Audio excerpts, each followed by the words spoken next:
Hello friend, welcome to my YouTube channel. So ये video बहुत ही important होने वाली है, जिसमें मैं आप लोगों को बताऊंगा कि 5 best investment in my life, जो मैंने अपने इन्वेस्टमेंट की जर्नी में जो सीखा है, और 5 बहुत ही इंपॉर्टेंट पॉइंट्स हैं जो मुझे लगता है आप लोग को भी जानने चाहिए। और जो पांचवा जो है वो मेरा बेस्ट है, तो मुझे ऐसा लगता है कि आप लोग को भी ये पसंद आएगा।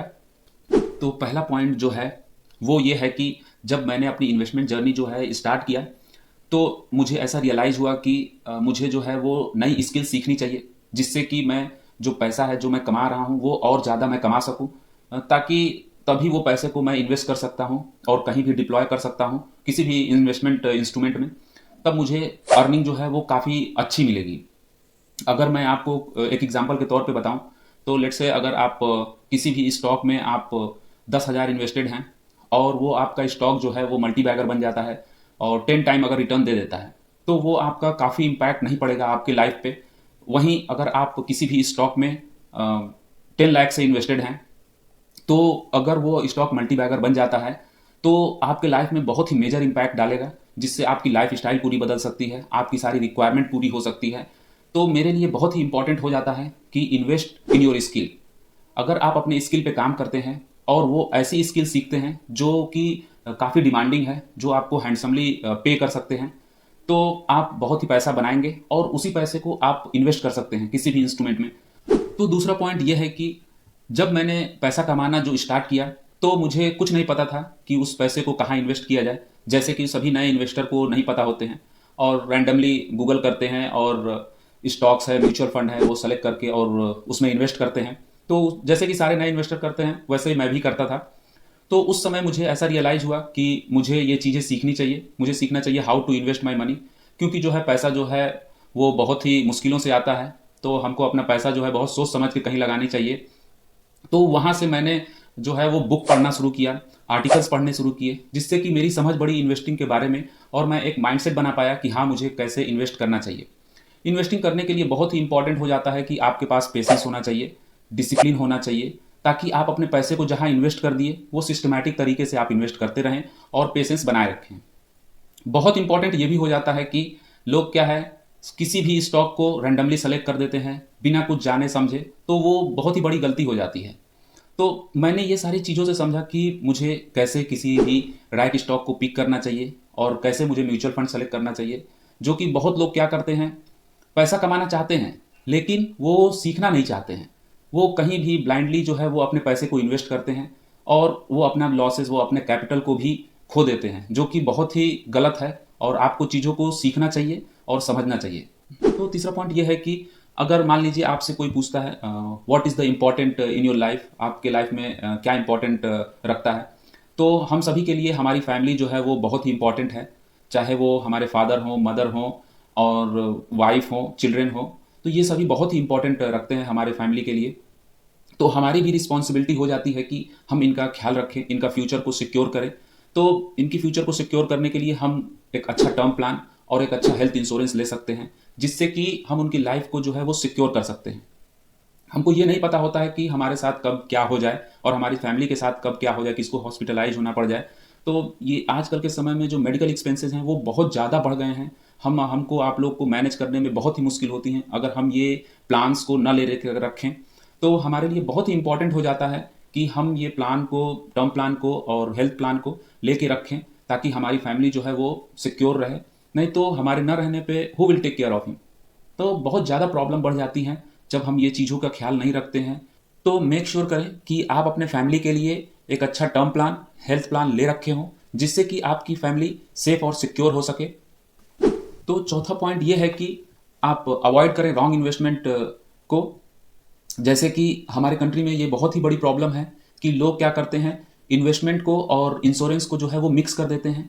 तो थैंकफुली मुझे ये चीज़ें पहले ही पता थी, तो मैं इस चीज़ों में नहीं फंसा और मैंने ऐसे कोई भी रॉन्ग इंश्योरेंस प्रोडक्ट में इन्वेस्ट नहीं किया। तो ये चीज़ें आपको भी सीखनी चाहिए। और अब लोग क्या करते हैं, अगर पैसा कमाना स्टार्ट करते हैं तो वो क्या करते हैं, फैंसी कार, फैंसी गैजेट्स में अपनी चीज़ों को, अपने पैसे को लगाते हैं, जिससे कि उनका पैसा फंस जाता है और वो कहीं दूसरी जगह इन्वेस्ट नहीं कर पाते हैं। तो आपको ये चीज़ें समझनी होंगी। अगर हम आपको एग्जाम्पल के एक तौर पे बताएं कि अगर एक बच्चा है जो वो 30,000 कमाता है, अगर उसने 1 लाख का आईफोन ले रखा है, तो उसने क्या किया है? उसने लोन ले रखा है या तो ईएमआई ले रखा है। आप इस ट्रैप में फंस जाते हैं। जब इस ट्रैप में आप फंसते हैं तो आप फंसते चले जाते हैं, तो आपको इन्वेस्ट करने का कोई भी मौका नहीं मिल पाता है। तो थैंकफुली ये सारी चीज़ें मुझे पहले ही समझ में आ गई थी, तो मैं इस ट्रैप में और इन फैंसी चीज़ों में नहीं फंसा, जिससे कि मैं ये सीख सका। और मैंने अपनी इन्वेस्टिंग जर्नी में ये भी सीखा कि लाइबिलिटी और एसेट का क्या मान्य होता है। आपको ज़्यादा से ज़्यादा इन्वेस्ट जो करना चाहिए वो एसेट में करना चाहिए, और लाइबिलिटी से आपको बचनी चाहिए, जो कि लोग उल्टा करते हैं। फैंसी दिखाने के लिए चीज़ें खरीदते हैं जो लाइबिलिटीज़ में आती हैं, और आपको क्या करना चाहिए, ज़्यादा से ज़्यादा आप एसेट में इन्वेस्ट करेंगे ताकि आपका एसेट बढ़ेगा। तो अगर हम बात करें 5वें पॉइंट और लास्ट पॉइंट की, तो लोग जो हैं वो पैसे कमाने के दौड़ में इतना बिजी हो गए हैं कि वो अपना हेल्थ के बारे में भी ध्यान नहीं रख पाते हैं। जैसे कि वो अपना, चाहे उनका मेंटल हेल्थ हो गया, चाहे उनका फिजिकल हेल्थ हो गया, वो उस चीज़ को कॉम्प्रोमाइज़ कर जाते हैं।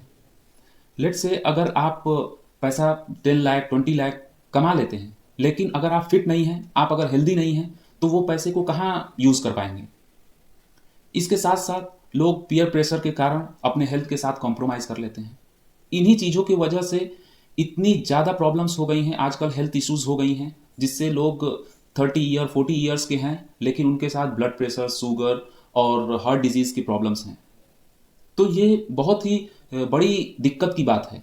अगर आप अपने हेल्थ पे ध्यान नहीं रखेंगे तो ये प्रॉब्लम्स आपके साथ भी हो सकती हैं। लेकिन आजकल के समय में ये भी है कि लोग जो हैं डिप्रेशन के शिकार भी बहुत ज़्यादा हो रहे हैं, क्योंकि उनके साथ कोई भी हेल्थ एक्टिविटी नहीं है। आपको अपने हेल्थ में इन्वेस्ट करना चाहिए, चाहे वो मेंटल हेल्थ हो या फिजिकल हेल्थ हो। आपको कुछ टाइम निकालना चाहिए अपने लिए, जो कि आप वॉक कर सकते हैं, आप 10 मिनट्स के लिए कर सकते हैं, 30 मिनट्स के लिए कर सकते हैं, या आप रनिंग कर सकते हैं। तो इसके लिए आप अपने लिए ज़रूर टाइम निकालें, क्योंकि मेंटल हेल्थ और फिजिकल हेल्थ काफ़ी इंपॉर्टेंट हो जाता है, जो कि आपको बहुत सारी डिजीज़ों से बचाता है। और मेरे लिए अगर बात करें, मेरे लिए काफ़ी इंपॉर्टेंट हो जाता है कि आप अपने हेल्थ के बारे में ख्याल रखें, वो चाहे मेंटल हेल्थ हो, चाहे वो फिजिकल हेल्थ हो, क्योंकि ये एक बिगेस्ट एसेट है इन आवर लाइफ। क्योंकि एक बार अगर हेल्थ चला जाता है तो फिर बहुत ही रिग्रेट करना पड़ता है वो, क्योंकि आप लाइफ की वो एक्सपीरियंस नहीं ले पाते हैं जो आप लेना चाहते हैं। तो मेरे लिए बहुत ही इंपॉर्टेंट हो जाता है कि आप अपना हेल्थ का ख्याल रखें। और क्योंकि अगर मेरी बात की जाए तो I never compromise my health, क्योंकि मेरे लिए जो है वो मेरी फैमिली जो है वो काफ़ी इंपॉर्टेंट रखती है, तो उनका ख्याल रखना पड़ता है। और आप तभी ख्याल रख पाएंगे जब आप हेल्दी हो, और मेंटली भी हो, और फिजिकली भी हो। तो आप इस चीज़ के बारे में ज़रूर सोचें। एक्चुअली मैं स्ट्रांगली बिलीव करता हूँ कि लाइफ जो है वो जर्नी है, डेस्टिनेशन नहीं है। तो ये काफ़ी इंपॉर्टेंट हो जाता है कि आप जो है वो लाइफ को इंजॉय करें, ना कि आप किसी भी चीज़ों में फंसे रहें। आप इसके साथ साथ जो है, पैसा भी इंपॉर्टेंट है, लेकिन आप जो है पैसा, फैमिली और आप रिलेशनशिप्स को भी जो है मेंटेन करें, क्योंकि ये चीज़ें बहुत ही हमारे लिए इंपॉर्टेंट हो जाती हैं, इन चीज़ों को बैलेंस रखना। हाँ, आप ये ज़रूर बताएं कि आपको इन पॉइंट्स में से कौन सी पॉइंट अच्छी लगी है। और थैंक यू फॉर वॉचिंग। मिलते हैं नेक्स्ट वीडियो में, तब तक के लिए जय हिंद।